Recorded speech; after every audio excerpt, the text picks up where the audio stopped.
So last week, as I was, actually a couple weeks ago, when I was done preaching and things like that, I was driving home and I was in a state of worship and in my car, and I was just listening to some podcasts and things like that and some scripture, and the prophecy of Ezekiel where the dry bones came to mind. And I wanted to preach today on those dry bones being risen. And I wanted to preach today because I felt like God was saying, this is a word for Edgewood, right? And I think there is a sense, and if I can be frank here, is that there's a sense of, so there needs to be revival, right? There needs to be a newness or something has to happen. There's that we feel it, right? The last year and a half or last year or so that I've been here, I've been feeling the urgency and a movement to try to push forward. How do we bring more people in? How do we get these things to happen? And I think that we're starting to hear, and especially through the help of Pastor Kevin, and I've seen, if you guys, it's a shameless plug here, but if you guys haven't been in the Timothy Initiative, that's such an amazing program, and you don't have to follow exactly the way, and Pastor Kevin will tell you this, that you just come along and they'll come along with you. It's not like a class per se where you go for 6 to 8 weeks and then you graduate, get some certificate, and now you're ready to go. This is an ongoing process that you continually work with Pastor Kevin or whoever the leaders are to proceed and move into the next portion of your faith and continue on with how to spread the gospel and move the gospel forward, not only in America but throughout the world. And I think we are at a time, especially here in Seattle, you guys will be at a pivotal place to move and to have the Holy Spirit, because a lot of people are hurting in Seattle. A lot of things, when you see everybody how they're acting out, they're destroying buildings and things like that. I'm not condoning that. What I am saying though is that you can see the pain that people have inside and the anger they have inside because of the way that they're responding with a lot of the things that are happening recently. And I pray today that our heart wouldn't be to treat them as enemies, because people are not our enemies. When we look at people who are hurting, and we look at the people who are destroying things, let's say, we shouldn't see them as enemies. We should see them as somebody who's lost and hurt, and that we try to reach out and find them. But we get so caught up, and it's not just, I'm seeing this throughout Christianity, and I'm seeing this throughout the movement, or throughout America. There's a movement of us versus them, and that's so bad. This movement that's happening, that it's the church versus the world, is nonsense. Now, I'm not saying that you shouldn't be different than the world. Obviously, I believe that.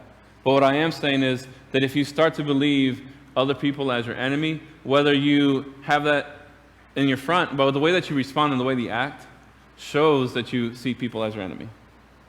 And so when we start to have that movement in saying that these people are enemies, and not only does it become something that you're doing, but subconsciously you're choosing and you're seeing these people as your enemies. Self-consciously. That means that you've gone past the point of thinking about it anymore. You're responding as though these people are your enemies.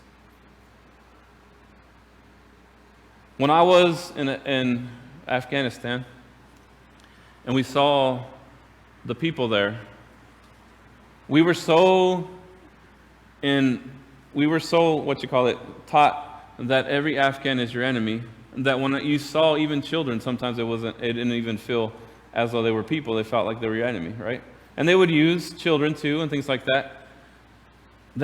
When I came back here, God totally hit me, and I had to change that view. Because as we were here in America, those Middle Eastern people that were here in America, that have came over here to find refuge and find safety, and they came here, and I will just look at them and say, this is the enemy, right? And because that was what it was in my mind. But that's not true. These people are not your enemies. Sure, they may not agree with you. They might not have even the same religion as you, but it's up to us to show them the caring love of God, to change who they are, not to turn our backs on them and give them the cold shoulder and expect that there's going to be some kind of revival. And also, revival in America is not going to be the same as it was 50 years ago. Maybe it's not a huge gathering of people, but what if it's people at their houses and people teaching other people about God and personal relationships and things that way, right? We have to understand that, and I'm speaking this, and if you're already in your mind, and I don't want to be, I'm just going to be blunt, okay? If you're already in your mind going against me, you have the issue. If I can say that these people aren't your enemies, and you're like, well, they do all these things, it's because we've gotten ourselves to that point where we start to think that way. And I'm saying again, I want to make it very clear, I don't agree with what they're doing. I don't agree on them messing up buildings. I don't agree with them going out protesting and messing things up. But what I am saying is, we can't let those things, and it's a scheme of the enemy to make you start to believe it's us versus them. We had a training, I go back to the Army thing, we had a training of what happened if a national disaster happened here in America, right? And that we were deployed to America. They had to keep reminding us, these are not your enemies, these are Americans. Why? Because we were so in our minds, it's us versus them.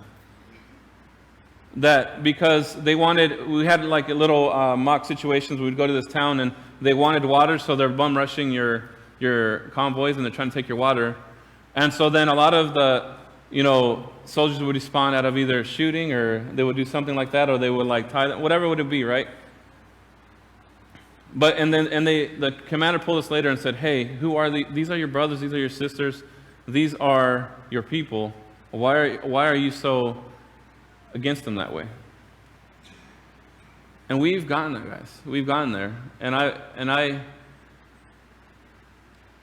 it hurts. Like, I even got myself, and I had to evaluate myself and figure out, why am I doing this? Why do I feel this way? It's because we're letting the world win in that sense. We're letting them come, and we're letting them come into our minds and change us and do things that we never wanted to do before. But it's because it started infiltrating, and we let it creep in, and we let it go more and more and more. And finally, you get to a point now that when you see this happening, it happens, right? What's your first thought when you drive down and you see a homeless person on the street? Oh, they're just crackhead anyways, right? Or they just smoke crack anyways, or they put themselves there, or whatever you would say there, right? What kind of heart is that? Like, I had to evaluate this, and I've had to dig deep inside my heart and figure out, why is that the first response that I have? No, don't get me wrong. I understand that you don't want to throw pearls to swine, and I understand you don't want to be feeding into it. But what I am saying is your heart should be to capture that person, not to throw curses on them, not to speak death over somebody. And I work on it all the time myself. I ain't gonna say. And the one place that we're seeing this, and I want to capture this, and I want to say this and capture it early, because what's happening is there's a divide that's happening amongst races in America, and it's happening subconsciously. We're not seeing it, but it's happening subconsciously because of all the stuff that's being fed through the media and all these other things that's happening through the world and things that you even see. People are responding in certain ways, and it's happening, and we don't see it, but it's going to get to a certain point. It's going to get to a point where it's going to be very ugly if we don't capture it early. And again, I'm just giving you what I felt that day, right? And those are things that's happened to me, and those are the things that I was feeling. And one thing that happens with a church, even, is that we get very protective, and we don't let it grow. So now that you start to see let's say they're starting to see something that you didn't see before, or you start to see a decline in certain areas, you start to get very protective. And you start to like, well, I just got to protect it. But when you start to protect it, you don't let God move the way that God wants to move. When you start to hold something so close and not opening it up to God, God can't move because you're protecting it, right? But what is your protection is actually stopping the movement of God. And so I want to read Ezekiel 37, 1 through 14, and just think about how amazing this is. That he's talking to Israel, who has been captured, and he's saying to them, even though you are dead, you are going to come to life. That former glory that you felt before is for a purpose, but you're going to get back to there. Now, I believe that some a lot more fulfillment is going to happen within the end times and things like that for Israel. But God is showing them a vision here that is so amazing of them. Hey, you feel so dead that the bones are dry now. But I'm going to speak life into these dry bones, and they will rise and they'll become an army again. So let's go ahead and read. It says, "There the hand of the Lord was on me, and he brought me out by the Spirit of the Lord, and set me in the middle of a valley. It was full of bones. He led me back and forth amongst them, and I saw a great many bones on the floor of the valley, bones that were very dry. He asked me, 'Son of man, can these bones live?' I said, 'Sovereign Lord, you alone know.'" How amazing is that? He's saying, God challenged him and said, can these bones live? And he's saying, only because of, you only know, God. Nothing that I'm doing, it's what you're doing, God. All I have to do is come alongside you and let you move. Then he said to me, "Prophesy to these bones and say to them, 'Dry bones, hear the word of the Lord. This is what the sovereign Lord says to these bones. I will make breath enter you, and you will come to life. I will attach tendons to you and make flesh come upon you and cover you with skin. I will put breath in you, and you will come to life. Then you will know that I am the Lord.' So I prophesied as I was commanded, and as I was prophesying, there was a noise, a rattling sound, and the bones came together, bone to bone. And I looked, and tendons and flesh appeared on them, and skin covered them, but there was no breath in them. Then he said to me, 'Prophesy to the breath, prophesy, Son of man, and say to it, this is what the sovereign Lord says. Come, breathe from the four winds and breathe into these slain, that they may live.' So I prophesied as he commanded me, and breath entered them, and they came to life and stood up on their feet, a vast army. Then he said to me, 'Son of man, these bones are the people of Israel. They say, our bones are dried up, and our hope is gone. We are cut off. Therefore prophesy and say to them, this is what the sovereign Lord says. My people, I am going to open your graves and bring you up from them. I will bring you back to the land of Israel. Then you, my people, will know that I am the Lord. When I open your grave and bring you up from them, I will put the Spirit in you, and you will live. I will settle you in your own land. Then you will know that I, Lord, have spoken, and I have done it, declares the Lord."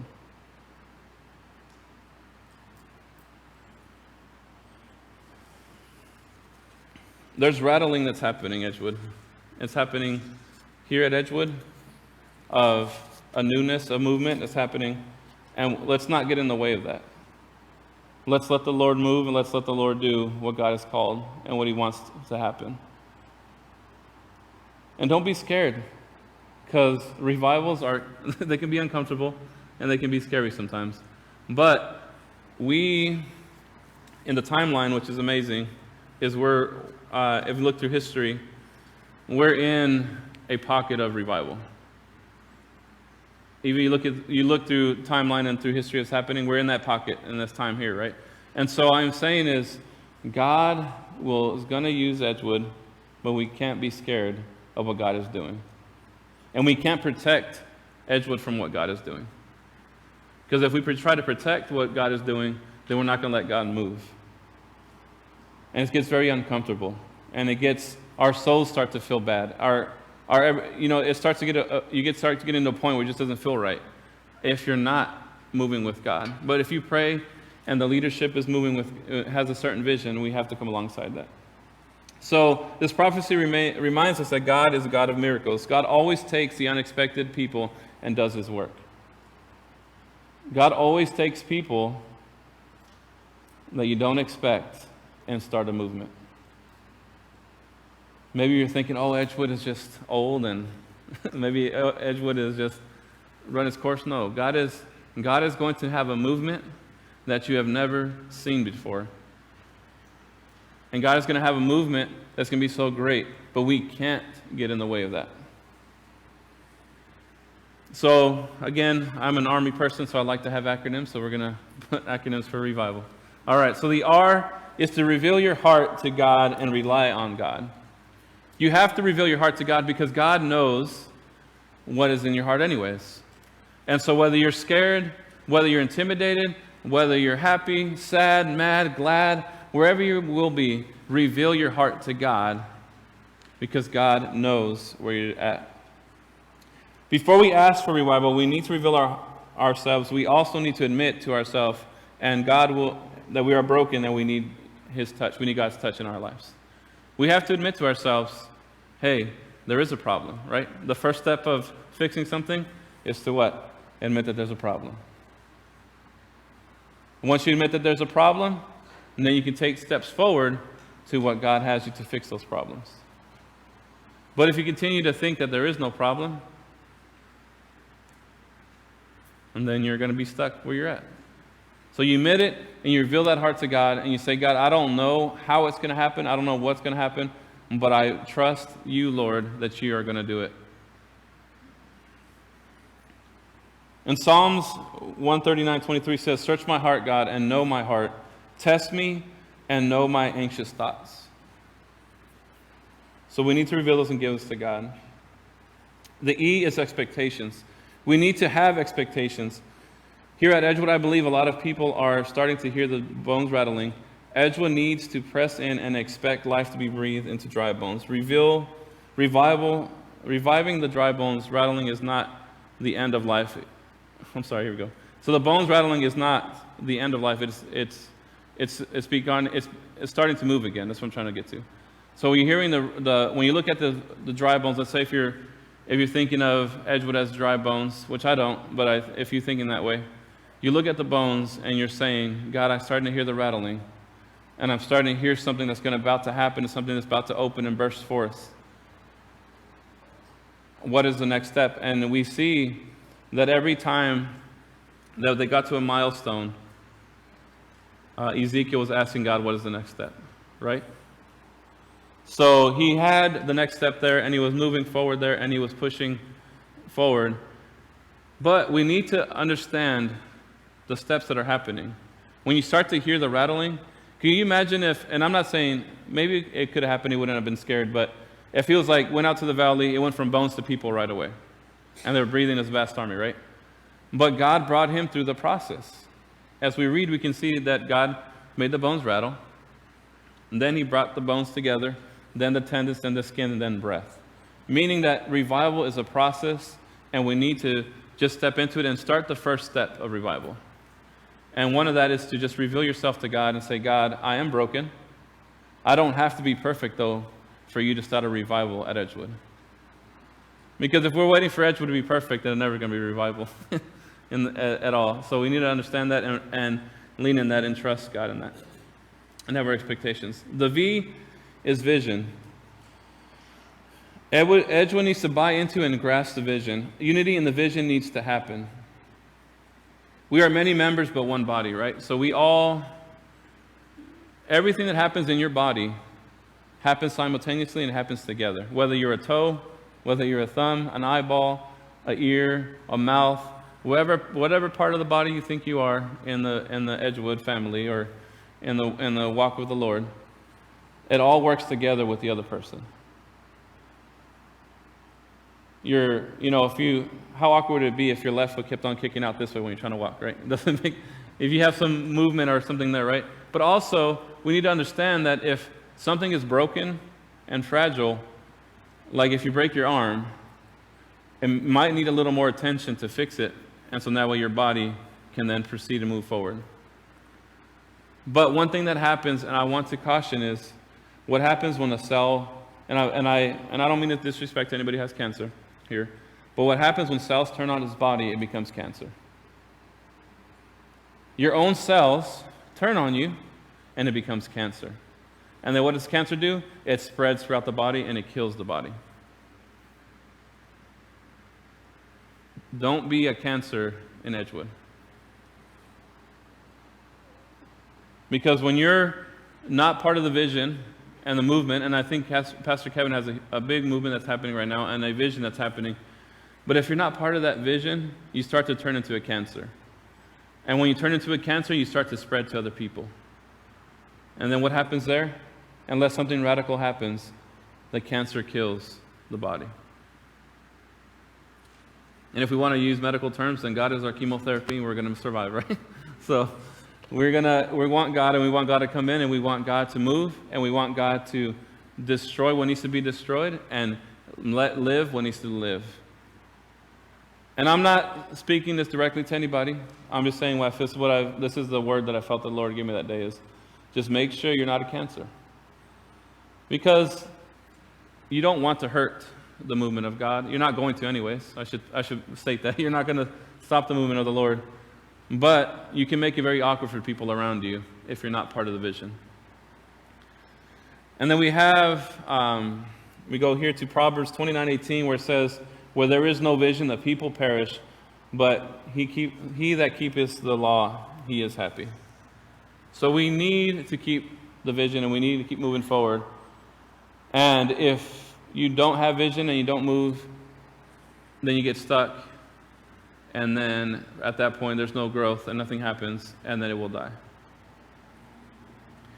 The I is in being intentional. We need to be intentional with the moves that we make within the vision. And also, if it doesn't line up with it, vision simply do not do it. So the vision that the church has and it's moving, you have to be intentional with the moves that you're making now.